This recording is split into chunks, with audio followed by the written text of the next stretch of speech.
So I need to tell you about the worst camping trip in history.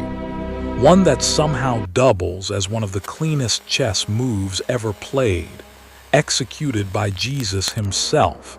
And it might honestly be one of my favorite connections in the entire Bible. Picture this. You're in a desert. It's been 40 days and you haven't eaten anything. And by anything, I mean literally anything. Not even a granola bar you forgot in your jacket pocket.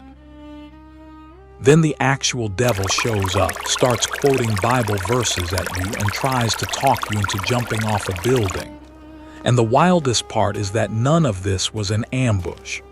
The Holy Spirit walked Jesus into it on purpose. We all know this story. It's basically the most famous camping trip in Scripture. Jesus goes into the wilderness, fasts for 40 days, gets tempted 3 times, quotes Deuteronomy back at the devil. The devil leaves, everybody claps, roll credits.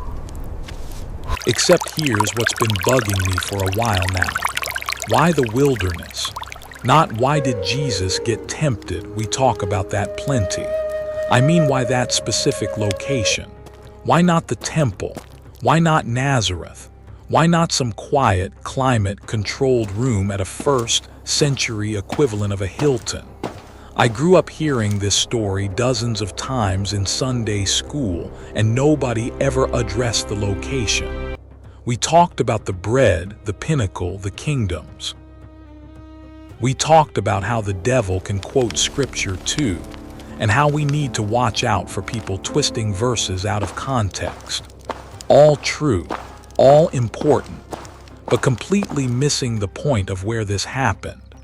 As it turns out, the wilderness wasn't just an empty patch of land where Jesus could get some alone time. In Second Temple Jewish thought, the actual worldview of the people who wrote and first heard these texts, the wilderness was a very specific thing, loaded with very specific meaning. And once you understand what that word meant to Jesus' first listeners, this story stops being a private character test and turns into something enormously bigger. An intelligence operation. An opening move in a war that's honestly still being fought. Stick with me here, because we're going to look at what the wilderness actually represented to ancient Jews, why Jesus succeeds exactly where Adam, Israel, and Moses all failed, and why Satan reaches for one very specific psalm, Psalm 91, that turns out to be a lot more loaded than comfort verse people cross, stitch onto pillows. Once you see what that psalm meant in the first century, Satan's whole strategy becomes almost unbearably clever. And more than a little unsettling. But before we get into that, we need to talk about why the wilderness is basically a demonic airbend. If you're into deep dives like this one, consider hitting subscribe. It's free. It genuinely helps this channel keep going, and I promise this one is worth the whole runtime. All right, without any further ado, let's get into it. In Hebrew, the word for wilderness is midbar. And there's a wordplay buried in there that almost every English translation completely flattens. Hebrew builds meaning through 3 consonant root systems, little clusters of consonants that generate whole families of related words depending on how you vowel them.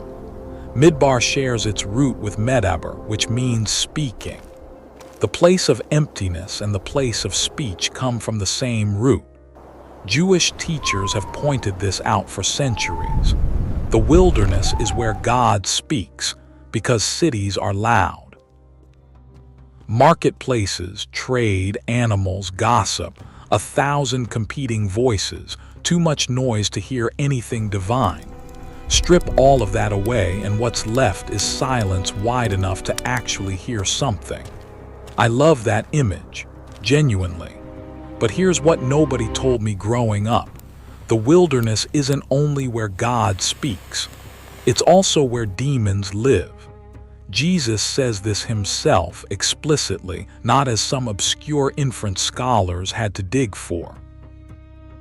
In Matthew 12:43, right after casting out a demon, he says that when an unclean spirit leaves a person, it wanders through waterless places looking for rest and finding none. That's a direct wilderness reference. And it wasn't Jesus inventing new theology on the spot. This reflects a documented Second Temple Jewish belief that his audience would have understood instantly. The same way you'd understand a shark reference without needing someone to explain what an ocean is. Older Jewish oral tradition goes further and actually calls Satan the prince of the desert. First, century Jews understood the wilderness as enemy-controlled ground, full stop.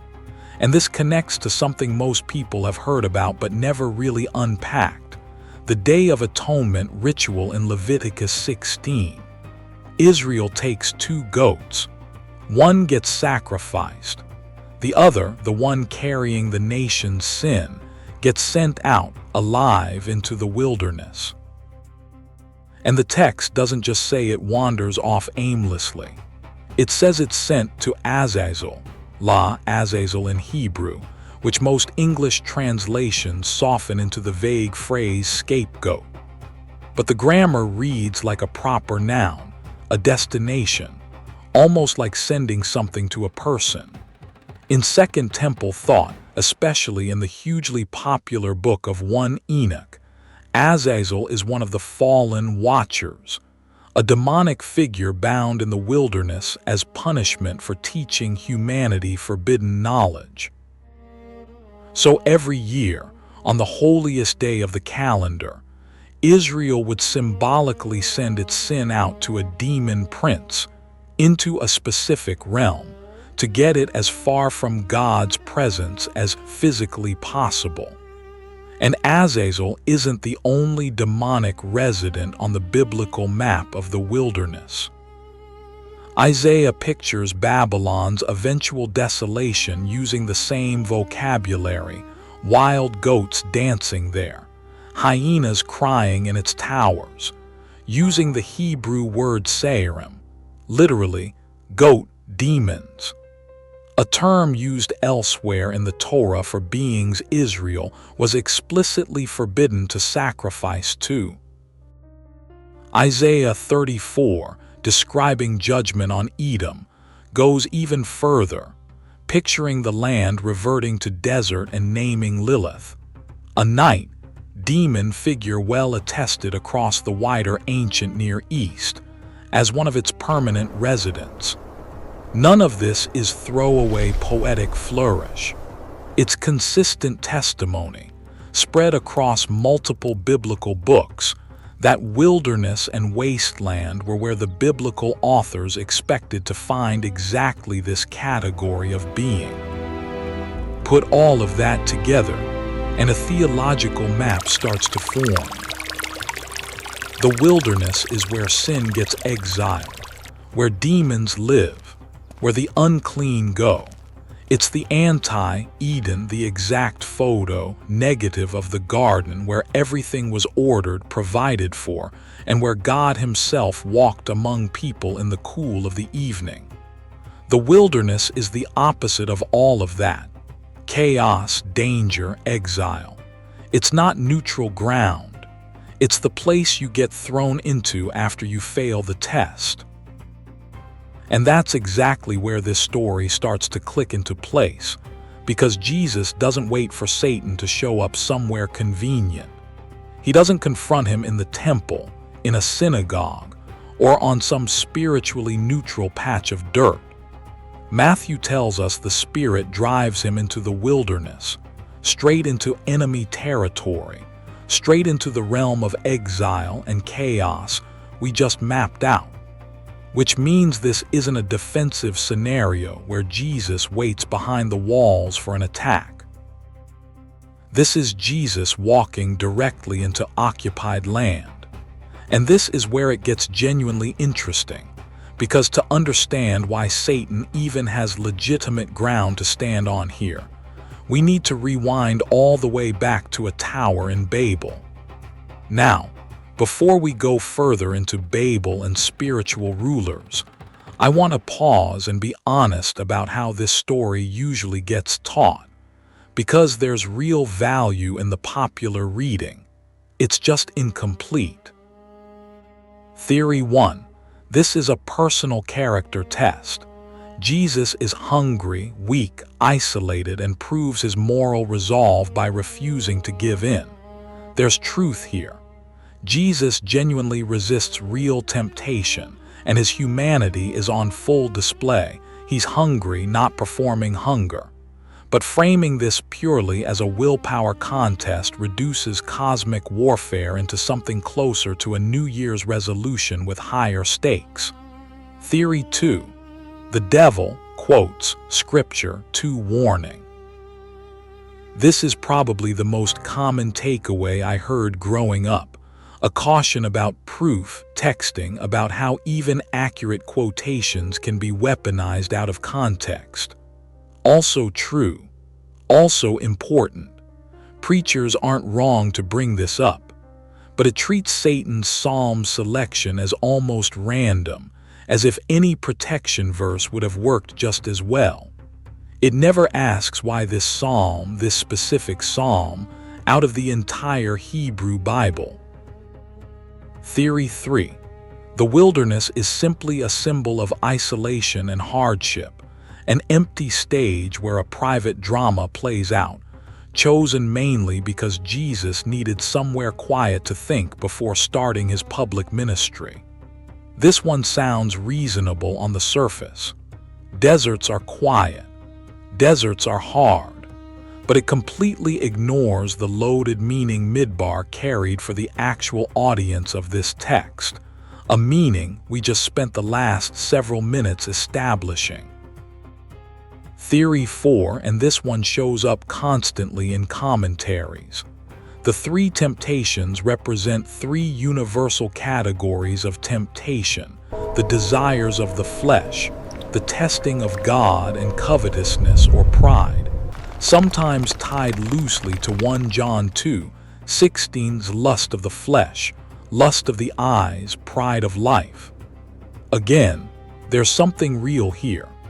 The structure does map onto recognizable categories of failure. But this reading treats the temptations as timeless abstractions floating free of any specific historical or geographic context, which is exactly the move that erases why the wilderness had to be the setting in the first place. Theory 5, which shows up more in academic commentaries than from the pulpit. This is essentially messianic vindication literature, structured to prove Jesus succeeds where Israel's kings generally failed at moral obedience. There's something to this too. It does connect Jesus to Israel's royal and national story in a way the other readings miss. But even this version usually stops at the level of obedience versus disobedience, without asking why obedience specifically had to be proven on demon-controlled ground rather than, say, on a throne or in a courtroom. Here's what all 5 of these readings have in common. None of them explain the location, not one. They can all be true simultaneously and still miss why this had to happen on demon, controlled, exile, marked, anti-Eden territory instead of literally anywhere else on earth. A private character test doesn't need Satan's own turf to prove anything. A caution about proof, texting doesn't require this environment. A quiet place to think could have been a hillside in Galilee. Universal categories of temptation aren't location, dependent by definition. So the conventional explanations aren't wrong exactly. They're just answering a different question than the one the text is actually asking. And once you notice that gap, Once you notice that not one popular reading touches the geography, you start to realize there's a piece missing. A piece that, once it clicks, doesn't just add a footnote to the story. It rewrites the whole scene as something closer to a declaration of war than a spiritual pop quiz. To understand why Satan even has standing to make Jesus an offer, real kingdoms, real authority, not an empty bluff, we need to go back to the Tower of Babel. Most of us know the Genesis 11 version. Humanity builds a tower to reach the heavens. God confuses the languages. Everyone scatters. Cute story, slightly baffling motive, moving on. Except there's a passage in Deuteronomy 32 that fills in exactly what Genesis leaves unsaid. And most English Bibles obscure it because they're translated from a later Hebrew textual tradition. The Dead Sea Scrolls preserve an older reading here. And interestingly, some modern translations, the ESV among them, actually follow that older Dead Sea Scrolls version instead of the standard Masoretic text. Deuteronomy 32:8-9 in that earlier reading says this: When the Most High gave the nations their inheritance, when he divided mankind, he set the borders of the peoples according to the number of the sons of God, Beni Elohim in Hebrew, a phrase referring to spiritual beings. But the Lord's own portion is his people, Jacob his allotted inheritance. Read that again slowly, because it's doing more theological work than it looks like at first glance. At Babel, humanity doesn't just get its language scrambled as a party trick. God disinherits the nations. He hands them over to be governed by these spiritual beings, dividing the earth's peoples according to how many of these beings there were, and keeps only Israel for himself, directly. Which, frankly, explains a lot about why God spends the rest of the Old Testament so relentlessly focused on this one small, stubborn, frequently disappointing nation. Everyone else got handed off to middle management, except that middle management didn't stay faithful. Psalm 82 shows these spiritual rulers becoming corrupt, abusing the authority they were given, and God sentencing them to die like men for their failure to govern justly. These are, most scholars agree, the same principalities and powers Paul references in Ephesians, territorial spiritual authorities standing behind pagan religious systems, and Satan becomes their leader. Which is exactly why Jesus later calls him the God of this age and the ruler of this world, not as poetic exaggeration, but as an accurate description of an actual chain of command that traces straight back to Babel. This isn't some fringe reading invented centuries later, either. Flip back to the opening chapters of Job, and you'll find Satan standing among the sons of God, presenting themselves before the Lord, a scene set explicitly in the divine council, the same court implied by the Beni Elohim language in Deuteronomy 32. Satan isn't crashing the meeting. He belongs there, at least in some functional, subordinate sense, operating with a kind of prosecutorial authority that God permits within limits. It's the same picture: real spiritual beings, real delegated authority, real boundaries that can be exceeded, and eventually, real judgment for exceeding them. This framework, once you see it, starts explaining details all over the Gospels that otherwise feel like throwaway lines. It's why Paul calls pagan sacrifices offerings to demons in 1 Corinthians 10, not merely to lifeless idols. It's why the exorcism accounts scattered through all four Gospels aren't just ancient people misunderstanding illness, but literal confrontations with a spiritual bureaucracy Jesus came specifically to dismantle. The temptation in the wilderness isn't an isolated oddity. It's the opening scene of a conflict that runs through the entire narrative that follows. This is why, when Satan takes Jesus to a high mountain, shows him all the kingdoms of the world in their glory, and says, "All of this I will give you if you fall down and worship me," he isn't bluffing. Luke's version adds a line that makes this explicit. "To you I will give all this authority and their glory, for it has been delivered to me, and I will give it to whomever I will." The nations really were handed over at Babel. Satan really does control them. This is a legitimate offer of a real shortcut to something Jesus actually came to reclaim anyway, just through theft and worship, instead of through the slow, costly, sacrificial route. And that's exactly where the reversal snaps into focus. Remember the scapegoat, carrying Israel's sin out into the wilderness to Azazel, exiled from God's presence into demon territory. Jesus does the exact opposite. Instead of sin being sent into the wilderness, the sinless one walks into the wilderness. Instead of exile from God's presence invades the realm of exile. A defensive strategy waits behind the walls for the enemy to attack. This isn't that.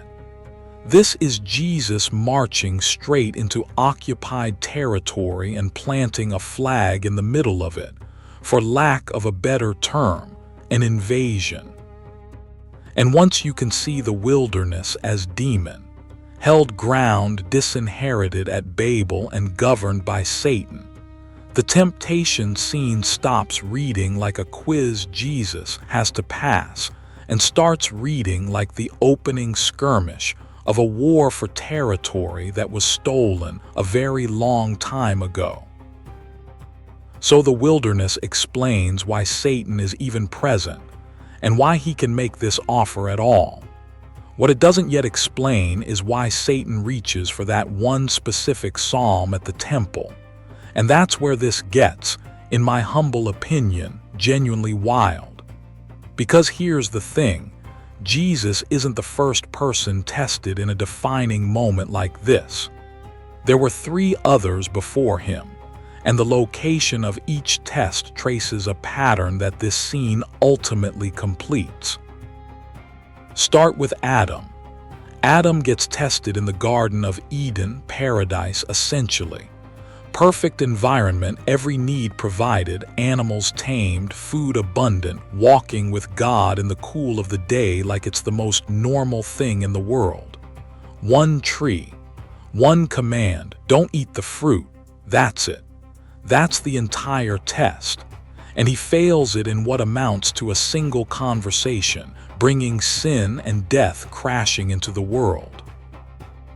Genesis 3 shows God driving him out of paradise into cursed ground, thorns and thistles, toil by the sweat of his brow, paradise to wilderness. That's the trajectory of the fall. The wilderness becomes humanity's exile, the place you get banished to after failing the test. So when Jesus, whom Paul calls the last Adam in 1 Corinthians 15, walks into the wilderness, he's walking straight into the place the first Adam got thrown into after failure. And he's about to succeed exactly where Adam collapsed, reversing that whole trajectory and hauling God's presence back into the territory of exile. Second example, Israel. God brings the nation out of Egypt, and where do they go? Into the wilderness for 40 years, failing repeatedly in a pattern that any first-century Jew would have recognized on sight. Exodus 16, they complain about food. Did you bring us out here to starve? We had food in Egypt. God provides manna and they still complain it's not good enough, demanding meat. Exodus 17. They're thirsty and instead of simply asking, they test God, is the Lord among us or not, demanding proof through a sign. Then Exodus 32. They get impatient waiting on Moses and build a golden calf, worshiping a spiritual power that isn't Yahweh. Food, testing God, idolatry. Hold that pattern in your head because it's about to matter enormously. When Satan tempts Jesus, he uses the exact same sequence. First, if you are the Son of God, command these stones to become bread. Food, identical to Israel's first failure. Second, if you are the Son of God, throw yourself down, for it is written he will command his angels concerning you. Testing God by demanding a sign, identical to Israel's second failure.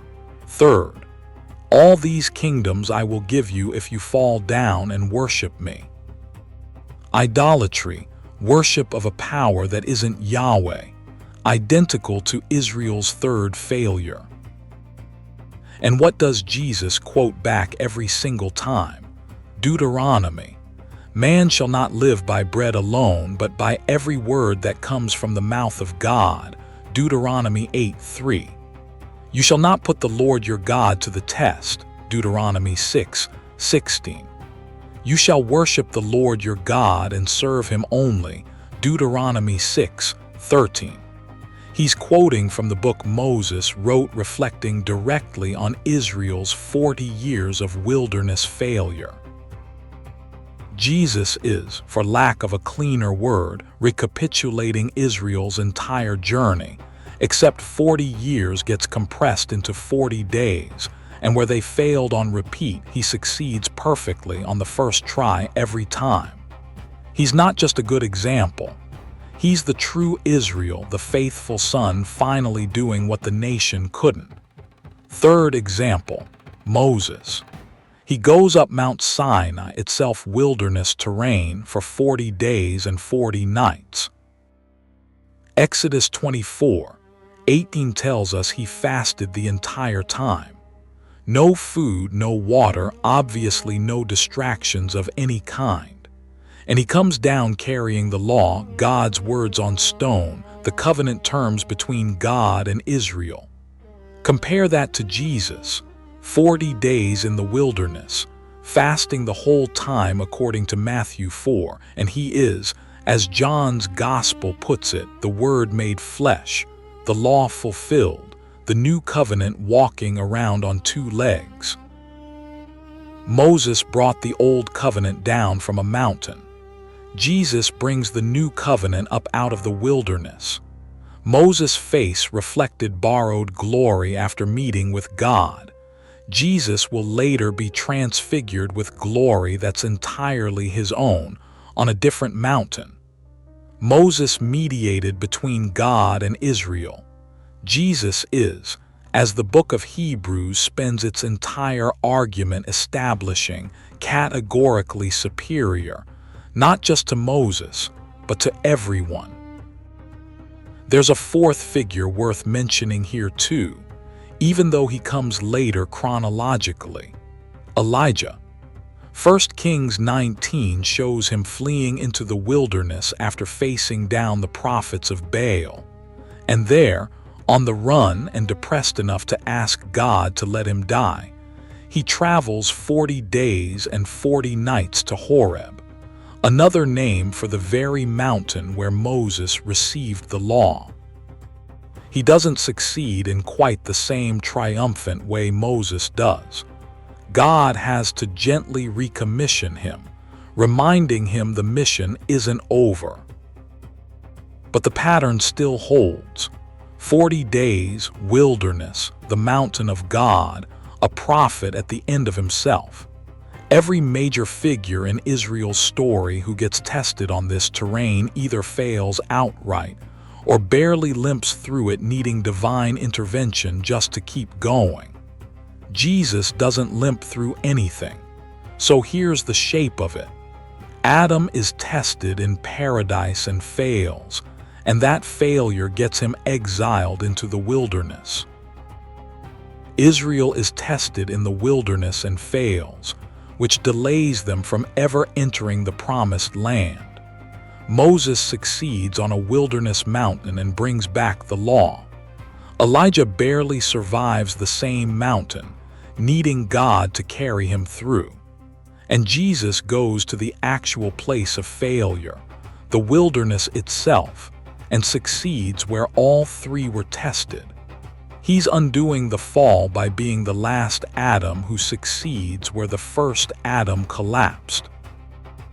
He's fulfilling the covenant by being the true Israel who obeys where the nation disobeyed. And he's bringing something greater than the law by being greater than the man who delivered it. And he has to do it there, specifically in the wilderness, because that's where humanity failed, that's where the testing happened, and that's, as we already established, where the demons live. If he'd succeeded literally anywhere else, the temple, paradise, some spiritually neutral hotel room, it wouldn't be the complete picture. It wouldn't reverse the curse. It wouldn't reclaim the territory that was actually lost. But we are just getting started, because now we need to talk about what Satan actually does in this confrontation. And this is where everything I thought I understood about this scene completely fell apart. Matthew 4 walks us through the sequence. First temptation, turn stones to bread. Jesus refuses, quotes Deuteronomy. Then verse 5 says Satan takes him to the pinnacle of the temple, the highest point of the entire temple complex, an image loaded with religious authority all on its own, and says, "If you are the Son of God, throw yourself down, for it is written, He will command His angels concerning you, and on their hands they will bear you up, lest you strike your foot against a stone." Satan is quoting the Bible here. Specifically, Psalm 91, verses 11 and 12. And every time I'd heard this part of the story taught, the lesson was always about how the devil can quote scripture too, a warning about proof, texting, about context, about being careful with verses ripped from their surroundings. All true, all useful, but I think we've completely missed why Satan picked this specific psalm. Because, and this is where I want you to lean in a little, Psalm 91 was understood, in the Second Temple period, as an exorcism psalm. The first time I read that sentence, I actually stopped and reread it. Exorcism psalm. What does that even mean? So I went digging, through scholarship on the Dead Sea Scrolls, through the actual manuscript evidence, and what I found completely recontextualizes this entire scene. In 1947, Bedouin shepherds stumbled into caves near the Dead Sea and found Hebrew manuscripts centuries older than anything else we had access to. Among the hundreds of scrolls recovered, there's one specific document called 11Q11, a collection of 5 psalms. 4 of those 5 aren't in our Bibles at all. They only survived at Qumran, and they are explicitly exorcism material, with lines addressed directly to demonic beings. Who are you, offspring of man and the seed of the holy ones? A line reaching back to Genesis 6 and the origins of the Nephilim. Another line reads, "Your face is a face of delusion, and your horns are horns of illusion. You are darkness and not light, injustice and not justice." A direct confrontation aimed at a demon. And another, "The chief of the army, Yahweh, will bring you down to the deepest Sheol and shut the bronze gates behind you." Language commanding a demonic being into the abyss. So 4 of the 5 psalms in this collection are explicitly, unambiguously exorcism texts, confronting and binding demonic entities. And the fifth psalm in that same set, filed together, grouped for the same ritual purpose. Psalm 91. There's also a separate scroll, 11Q5, cataloging David's writings, 600 psalms total according to its own count, 360, 4 for daily offerings, 50, 2 for the Sabbath, 30 for festivals, and so on. And it specifies that David wrote 4 songs to perform over the possessed. Guess how many exorcism psalms were found at Qumran? 4. And Psalm 91 belongs to that set. This fits a much bigger pattern at Qumran, by the way. The community that preserved these scrolls saw the entire world in sharply dualistic terms, what their own writings call the sons of light, locked in ongoing struggle against the sons of darkness, led by a chief demonic adversary they called Belial. Their war scroll describes this conflict in almost military language, complete with battle formations and angelic reinforcements.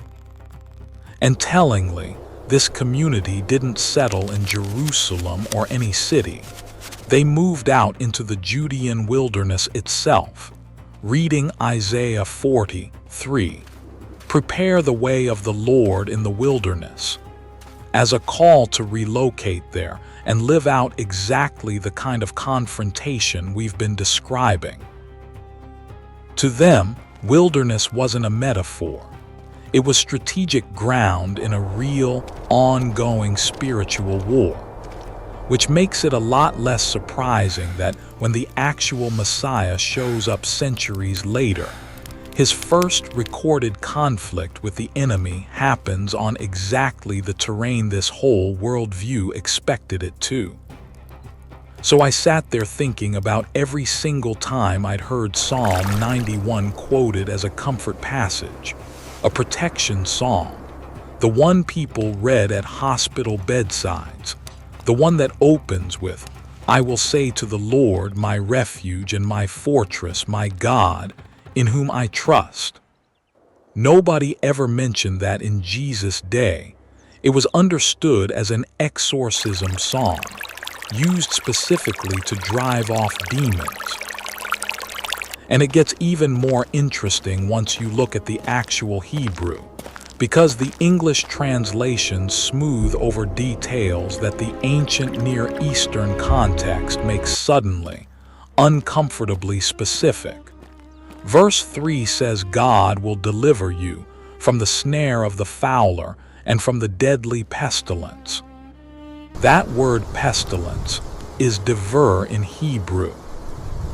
In the wider Canaanite world, dever wasn't a generic word for plague.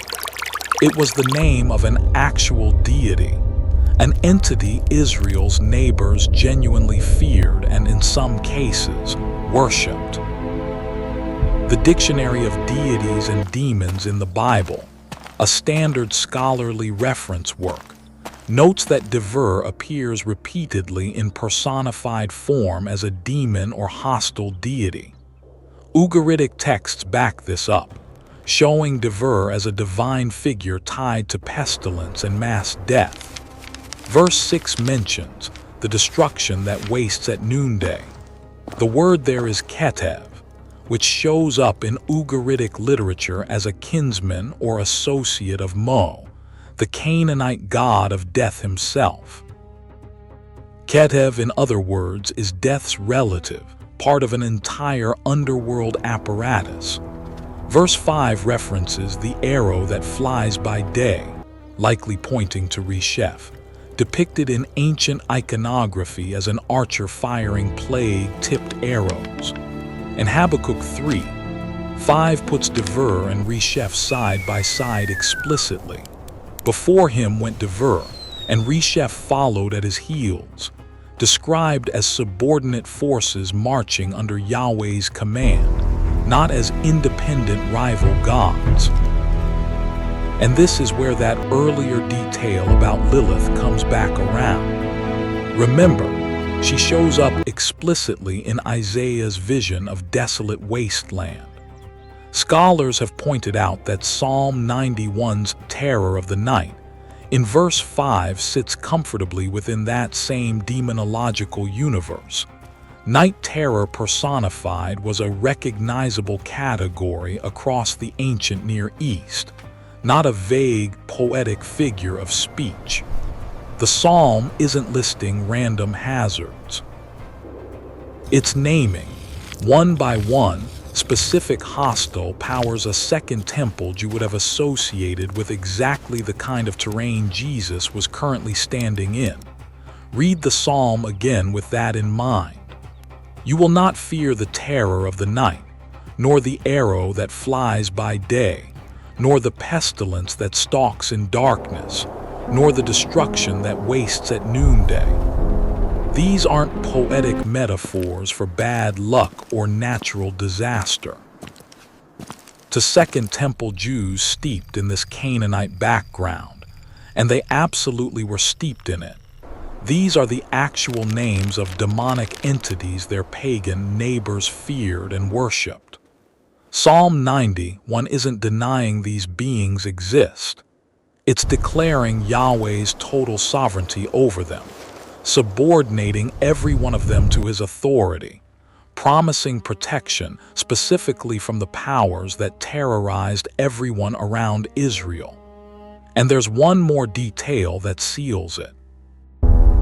In our English Bibles, Psalm 91 carries no superscription, no a Psalm of David, nothing attributing it to anyone. But the Qumran manuscript does attribute it to David. And a Psalm of David carries messianic weight because David's ultimate heir is the Messiah, and the Messiah inherits the authority described throughout the Davidic Psalms. So to a Second Temple audience, Psalm 91 wasn't a generic comfort poem. It was a Davidic, messianic exorcism text describing the Messiah's authority over hostile spiritual powers. And this leads to something I've been holding back since the start of this whole deep dive. Satan quotes this psalm in the wilderness where the demons live to the one person who might actually be the Messiah it's describing. Sit with that for a second, because everything is about to click into place. So now we take all of this back to the pinnacle of the temple. Satan quotes a messianic exorcism psalm about the Messiah's authority over demonic forces, standing in the one location on earth engineered to prove or disprove exactly that claim. The challenge underneath his words is unmistakable. If you're really the one this psalm describes, prove it. Jump. Let's see if God intervenes the way the text promises. But here's what I think is actually happening beneath the surface, and it's the piece that changed how I read this entire scene. Satan isn't fishing for a demonstration of authority. He's fishing for information. This is reconnaissance dressed up as a dare, an intelligence-gathering operation aimed at learning something about God's plan that Satan doesn't yet know and desperately needs to. Think through what actually happens if Jesus takes the bait and jumps, because there are only two possible outcomes, and both of them leak something Satan is not supposed to know. Outcome 1. Jesus jumps and angels catch him. Psalm 91 fulfilled, publicly, literally, right there in front of witnesses. What does Satan learn from that? That God will supernaturally intervene to keep Jesus alive under any circumstance, which means killing him is off the table entirely. Which means orchestrating a crucifixion later would be pointless, because God would simply stop it the same way. Satan learns that violence against this man categorically does not work, and he needs an entirely different strategy going forward. Outcome 2. Jesus jumps and dies on impact, right there in Matthew 4, before his ministry even begins. But the mission requires Jesus to keep preaching, to gather disciples, to eventually reach the cross at an appointed time that hasn't come yet. So if he dies prematurely here, God has to raise him immediately to keep the larger plan moving. What does Satan learn from that outcome? That resurrection is baked into the plan. That killing Jesus simply results in Jesus coming back.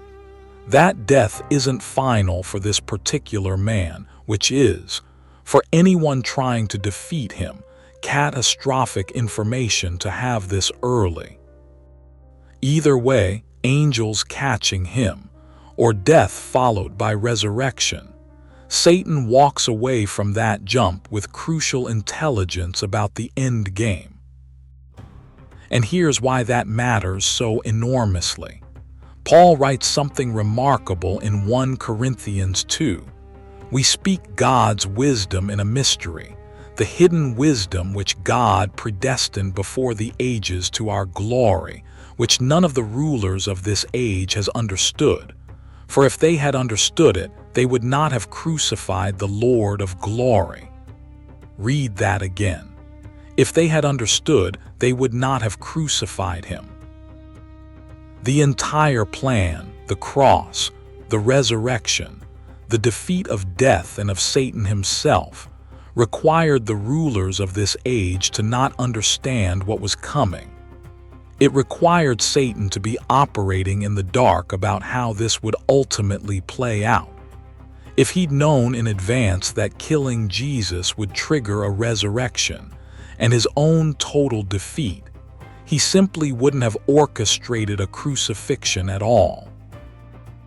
He'd have tried something else entirely, maybe just letting Jesus preach to a few peasants in Galilee and quietly die of old age, having accomplished nothing dramatic enough to matter.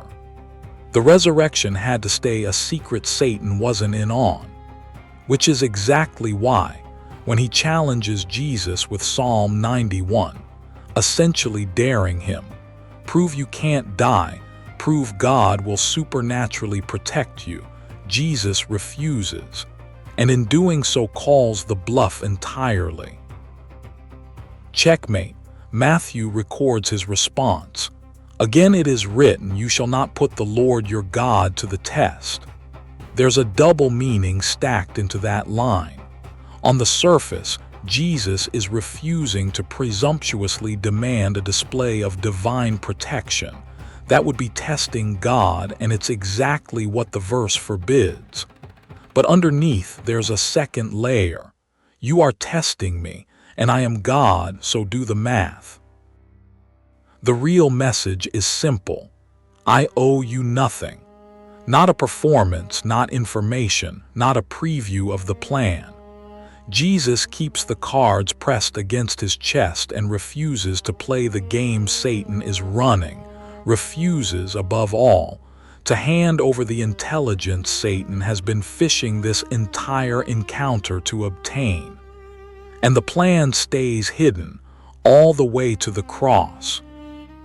It's worth noticing that this fits the same character we already met back in Job, an adversary who operates through accusation and testing, rather than brute force, always looking for legal or informational leverage rather than just overwhelming power.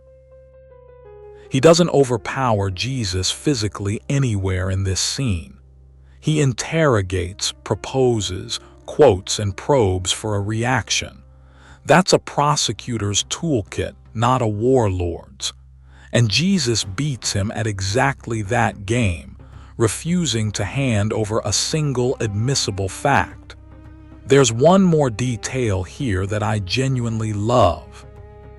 Satan quotes Psalm 91 verses 11 and 12 very precisely, very selectively, and skips verse 13 entirely.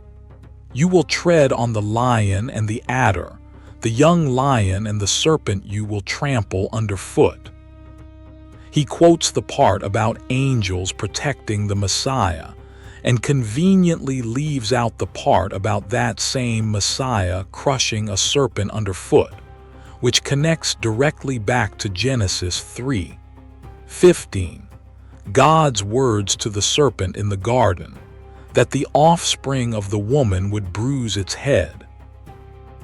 Satan quotes a psalm about the Messiah's authority over demonic powers and skips, word for word, the line that predicts his own defeat. Either that's staggeringly ironic, or he knew exactly what he was doing and was simply hoping nobody would call him on it. Pause and read that again. Psalm 91 wasn't Satan randomly twisting scripture out of laziness or malice for its own sake. It was a calculated, strategic trap engineered to extract information Satan couldn't get any other way, and Jesus simply refused to spring it. Checkmate twice in the same encounter. So that's the real answer to the question we opened with. Why the wilderness? Because that's where humanity's failures happened, where the enemy holds legal ground since Babel, and where the one confrontation capable of exposing the entire plan of salvation had to be won without giving away a single detail of how it would ultimately unfold. Here's what I keep coming back to. For most of my life, I read this story as being about willpower, about Jesus gritting his teeth through hunger and refusing 3 bad offers, like the ultimate demonstration of self-control. And there's nothing wrong with admiring that. But once you see the wilderness as contested ground, and the temptation as an act of deliberate invasion rather than passive endurance, it changes how I think about my own version of the wilderness. Because most of us have seasons that feel like exile, periods of scarcity, isolation, silence that doesn't feel peaceful so much as abandoned. And I think the instinct, at least mine, is to read those seasons purely as things to survive. Get through the desert, wait for it to end, hope God shows up eventually on the other side. But if the wilderness in this story isn't just a waiting room, if it's actual terrain that gets reclaimed by someone walking into it on purpose, that reframes what a hard season could actually be for. Not simply endurance, advance. I also can't get past the detail that Jesus wins this entire confrontation without knowing everything himself, without full information, without a guaranteed outcome mapped out in advance. He refuses to test God for proof of protection, refuses to demand a preview of how it all ends, and just trusts the plan enough to walk forward without demanding the angels show up on command. That's not the same as blind optimism. It's something closer to confidence that doesn't need to see the whole board to keep playing the next move faithfully. I think that's actually a pretty honest picture of what trusting God tends to look like in practice. Not certainty about outcomes, but faithfulness in the specific moment you're actually standing in, even when you can't see past it. I think about this most on the days when I want a guarantee before I'm willing to take the next step. Some kind of confirmation that things will work out a certain way before I'm willing to commit to it. And this story quietly pushes back on that instinct. Jesus doesn't get a printout of how the next 3 years go before he agrees to walk out of that wilderness and start his ministry. He doesn't know, in some detailed operational sense, exactly how Gethsemane or the cross or Sunday morning will unfold beat by beat. He simply refuses to demand that information up front and moves forward anyway. There's something quietly countercultural about that in a world that constantly tells us to secure the outcome before we're willing to risk the effort. And there's something in the Psalm 91 twist that sticks with me too. The exact psalm Satan tried to weaponize as bait, the one describing angels bearing someone up, the one attributed to David with messianic weight, ends up being the very promise that sustains Jesus through everything that follows, all the way to the cross and beyond. Verses 14 through 16, the part Satan never quoted. Because he holds fast to me in love, I will deliver him. I will protect him because he knows my name. When he calls to me, I will answer him. I will be with him in trouble. I will rescue him and honor him. With long life I will satisfy him and show him my salvation. Jesus held fast. He called out in Gethsemane. The Father was with him in the worst trouble humanity has ever produced. The Father rescued him through resurrection, honored him at his own right hand, and showed the whole world his salvation. The very psalm that got aimed at Jesus as a trap became the actual shape of what carried him through. There's something almost unbearably fitting about that, once you sit with it long enough. So maybe that's the real invitation buried in this story. Not grit your teeth harder next time you're tempted, but something closer to. The wilderness season you're in right now might not be punishment, and it might not be pointless waiting either. It might be exactly the kind of ground where presence gets planted instead of merely survived. So, was the wilderness temptation really just a private test of Jesus' willpower? I think the most honest answer, after everything we've walked through, is no, not even close. It was an invasion of enemy, held territory, a confrontation engineered by Satan to extract intelligence about a plan that had to stay hidden for the cross to work exactly the way it needed to, and a victory won without Jesus ever tipping his hand. And here's why I think that matters beyond just being a fascinating piece of biblical trivia. It reframes the whole shape of the gospel story before it even properly begins. Before the miracles, before the Sermon on the Mount, before the cross itself, there's already a flag planted in occupied ground. A war quietly declared in a place nobody was watching closely enough to notice the stakes. Adam failed in paradise. Israel failed in the wilderness. Moses succeeded on the mountain but could only deliver a law, not a rescue. And Jesus walks into the one place shaped by all of that history and wins, not by proving something to Satan, but by refusing to give him anything at all. I keep coming back to how deliberate all of it was. Nothing here happens by accident, not the location, not the order of the temptations, not the specific psalm Satan chose, not even the verse he conveniently left out. Every piece fits, and once you see it, you genuinely can't unsee it. And once you can't unsee it, it's hard not to start noticing the same pattern everywhere else in the Gospels too. Every exorcism, every healing, every moment Jesus calmly tells a storm to be quiet, reads a little differently once you know the opening declaration of war already happened. Quietly, in a stretch of desert nobody was watching closely enough at the time. So here's what I'm curious about. Do you think Satan actually knew he was walking into a trap of his own making? Or did he really believe he had the upper hand the whole time?